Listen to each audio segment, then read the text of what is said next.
क्या आप जानते हैं कि इस दुनिया में एक ऐसा असुर हुआ जिसने अपने अहंकार में खुद को भगवान से भी ऊपर मान लिया, जिसने ब्रह्मा जी से ऐसी शक्तियां प्राप्त कर ली कि उसे कोई भी मार नहीं सकता था।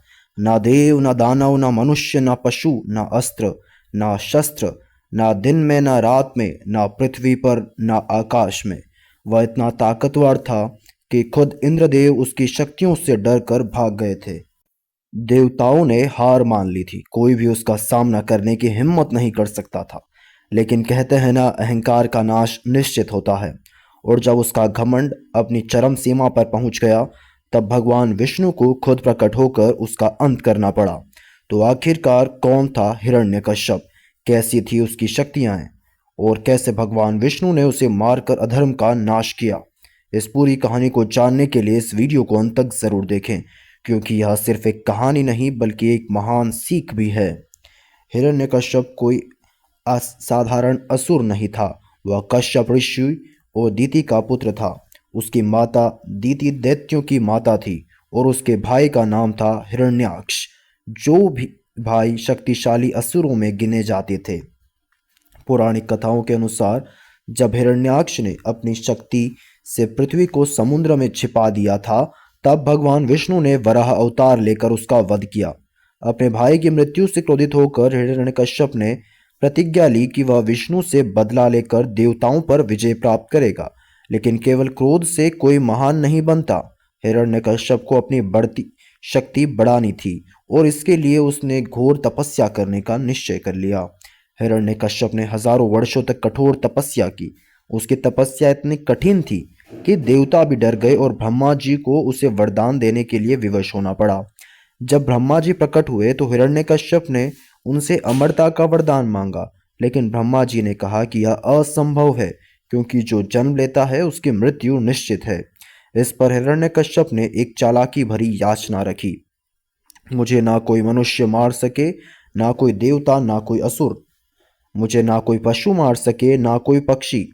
मुझे ना दिन में मृत्यु मिले, ना रात में। मुझे ना पृथ्वी पर मारा जा सके, ना आकाश में। मुझे ना किसी अस्त्र से मारा जा सके, ना शस्त्र से। मेरी मृत्यु ना घर के अंदर हो, ना घर के बाहर। ब्रह्मा जी ने यह वरदान दे दिया और हिरण्यकश्यप अब अजय हो गया।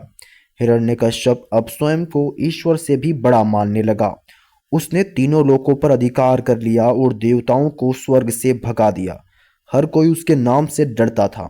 उसने अपने राज्य में यह फरमान जारी कर दिया कि सिर्फ उसकी पूजा की जाएगी, किसी और देवता की नहीं। हिरण्यकश्यप को कई शक्तियां प्राप्त थी, जैसे कि कोई भी उसे नहीं हरा सकता था। वह इच्छानुसार अपना रूप बदल सकता था। उसने अपने राज्य को इतने कठोर नियमों से बांध दिया था कि कोई भी उसके विरुद्ध नहीं जा सकता था। वह अपनी शक्ति से पूरे नगरों को नष्ट कर सकता था।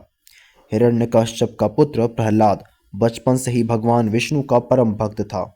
यह बात हिरण्यकश्यप को पसंद नहीं थी। उसने कई बार प्रहलाद को विष्णु भक्ति छोड़ने के लिए कहा, लेकिन प्रहलाद ने मना कर दिया। गुस्से में आकर हिरण्यकश्यप ने ही अपने पुत्र को मारने के लिए कई प्रयास किए। उसे ऊंचाई से गिराया, लेकिन वह बच गया। उसे विष पिलाया, लेकिन विष्णु कृपा से कुछ नहीं हुआ।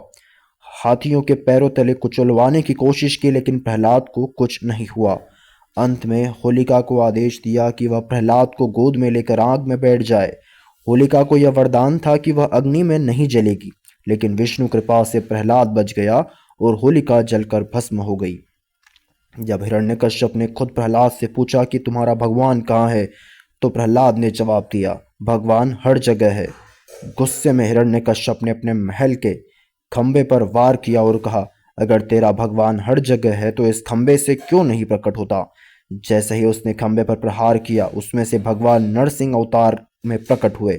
न आधे मनुष्य न आधे पशु, बल्कि दोनों के मिश्रण में भगवान नरसिंह ने हिरण्यकश्यप को उठाया, अपनी जांघों पर रखा। ना पृथ्वी, ना आकाश, संध्या समय, ना दिन ना रात, महल के दरवाजे पर, ना घर के अंदर ना बाहर, और अपने नाखूनों से ना अस्त्र ना शस्त्र उसका अंत कर दिया। हिरण्यकश्यप की कहानी हमें यह सिखाती है कि अहंकार का अंत निश्चित है। सच्ची भक्ति की शक्ति अपार होती है। बुराई कितनी भी ताकतवर क्यों न हो, अच्छाई की विजय होती ही है। जो दूसरों पर अत्याचार करता है उसका विनाश तय होता है। अगर आपको यह वीडियो अच्छा लगा तो लाइक करें, अपने दोस्तों के साथ शेयर करें और कमेंट में बताएं कि आपको इस कहानी से क्या सीख मिली।